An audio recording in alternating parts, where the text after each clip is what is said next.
Hi there. Didn't know it was snack time. Okay, I gotta learn to be serious. What color are we doing? We're going blue. I found this book. It's a book full of love poems. That's why I was trying to seduce you in the beginning. I bought it like 2 years ago, and I have not touched it since. And I did not buy it because I love poems. I bought it simply.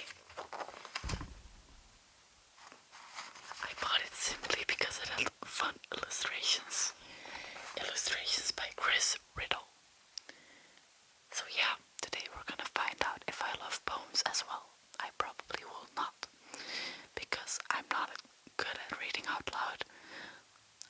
Yeah, I just say stuff that I think is gonna fit, and then I actually read it and I'm like, wait, that's not what it says at all.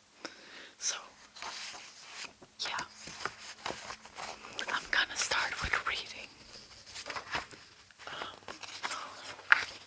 Okay, this one. It's called Love and Friendship. Love is like the wild. Wait, I should channel my inner Shakespeare. Love is like the wild rose briar. Friendship like the holly tree. The holly is dark when the rose briar blooms, but which will bloom most constantly? The wild rose briar is sweet in spring. Its summer blossoms scent the air. Yet wait till winter comes again. And who will call the wild briar fair? Then scorn the silly rose red now, and deck thee with the holly's sheen, that when December blights thy brow, he still may leave thy garland green. By Emily Bront. Now did you understand a single thing that it said? Because I sure as hell did not. But it's a pretty woman. Also, I'm gonna fix my sitting position.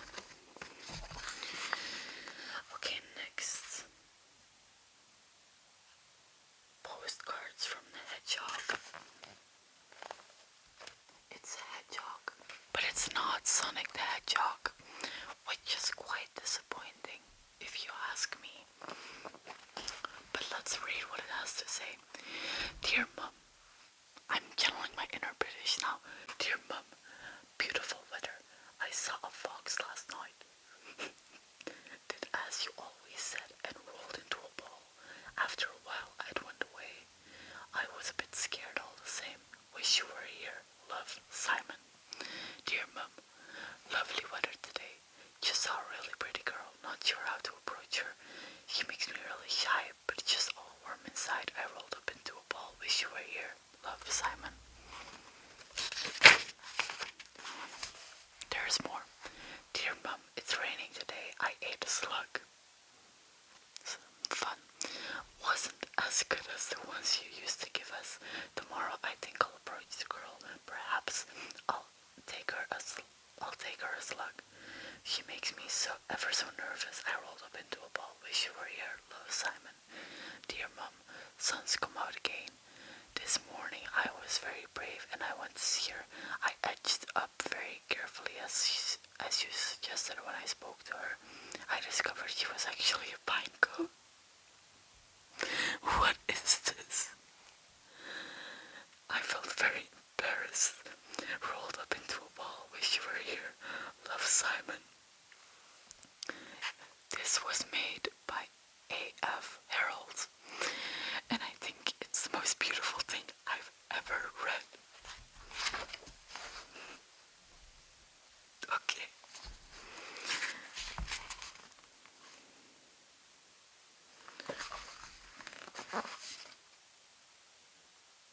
What is this one?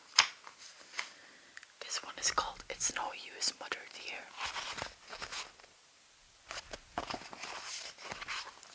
It's no use, Mother dear. I can't finish my weaving.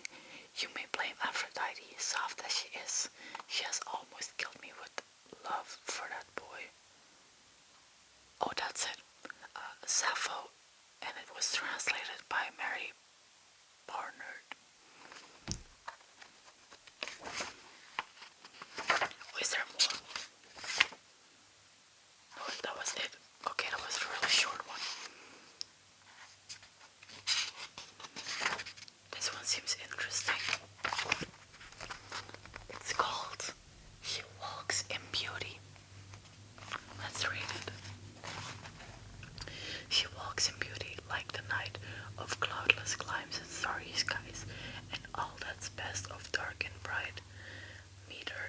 aspect, meet in her aspect and her eyes, does mellow to that tender light which heaven to God they denies. I'm so good at reading stuff like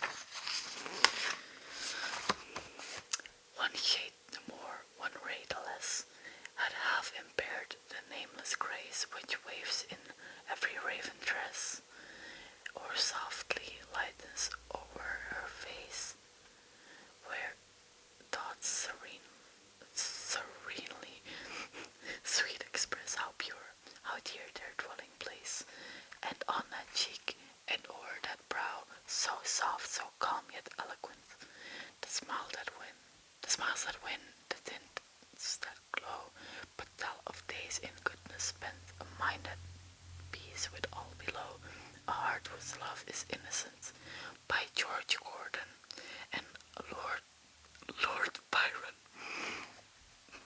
So, I can't take the name Lord seriously. Who names their child Lord?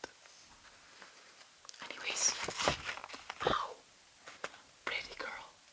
Pretty girl.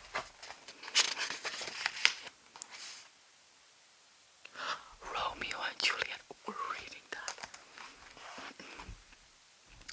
Romeo, if I profane with my unworthiest hand this holy shrine, the gentle sin is this, my lips to blushing pilgrims ready stand to smooth that rough touch with a tender kiss. Juliet, good pilgrim, you do wrong your hand too much, which mannerly devotion shows in this, for saints have hands that pilgrims' hands to touch, and palm to palm in a holy palmer's kiss. Romeo, have not saints' lips and holy palmers too? Juliet, I, pilgrim lips that they must use in prayer. Romeo, oh, then, dear saint, let lips do what hands do. They pray, grant thou, lest fate turn to despair. Juliet, saints do not move, though grant for prayer's sake. Romeo, then move not, while my prayer's effects I take. Thus from my lips by thine, my sin is purged. Juliet, then have my lips the sin that they have took.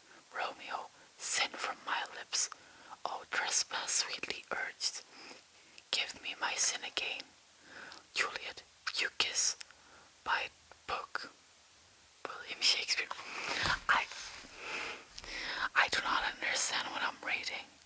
I don't think poetry is like made for me. I just don't understand poetry, but I think this is fun to do. So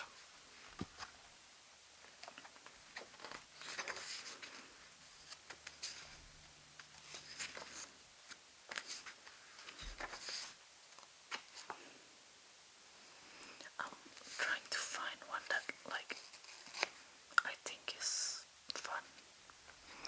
Okay, next one. A lost language. There is a language on my tongue. Okay, let's start again. There is a language on my tongue that I didn't even know lived there. I call it by your love, I call it you. It is all the softness I learned about you and all the seconds you meant to me. Tell me how to untangle and unlanguage you from my lips when you are caught on my tongue in every single word I speak. And then we have a beautiful drawing of lips.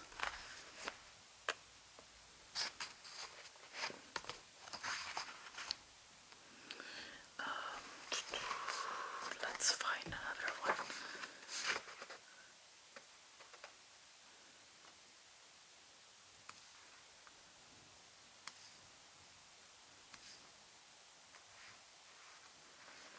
I don't want the long ones. I want short ones, please. Okay. Kissing people must be interesting. Let's go. Dark sonnet. I don't think that I've been in love as such, although I like a few folk pretty well. Love must be faster than my smiles or touch, for brave men died and empires rose and fell for love.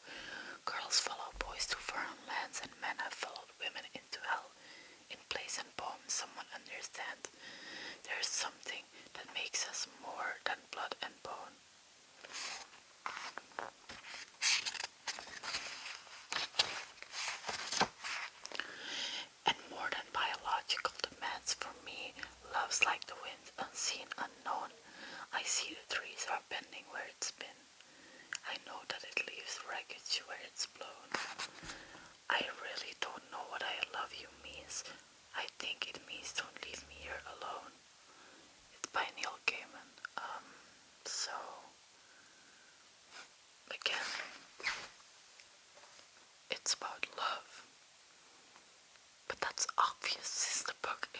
poems to fall in love with, and it's like love. So that's basically all I gathered from that. I'm gonna read one more.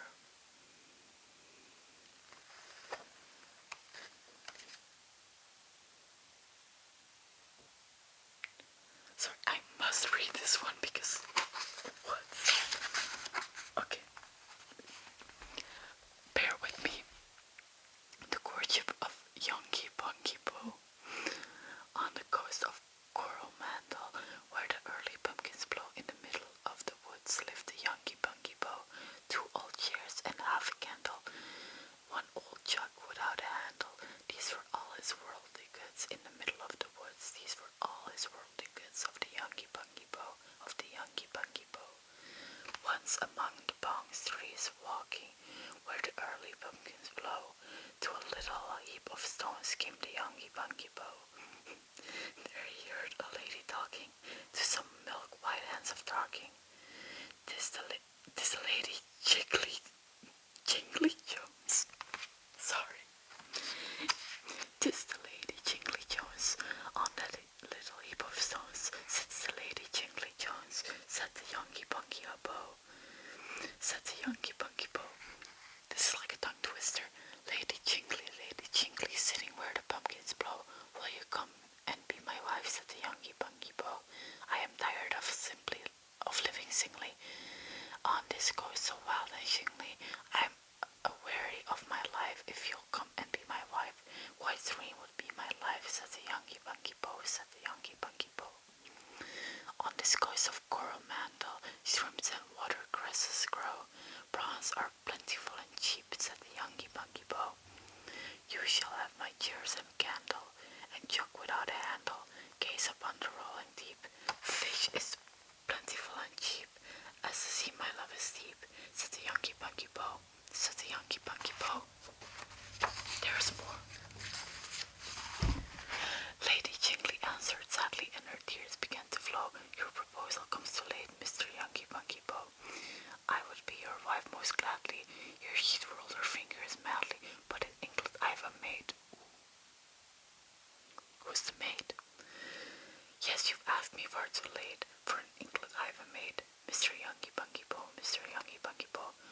Mr. Jones, his name is Handel Jones, Esquire and Co. Dorking files the lights to send Mr. Yonggi Bonggi Po.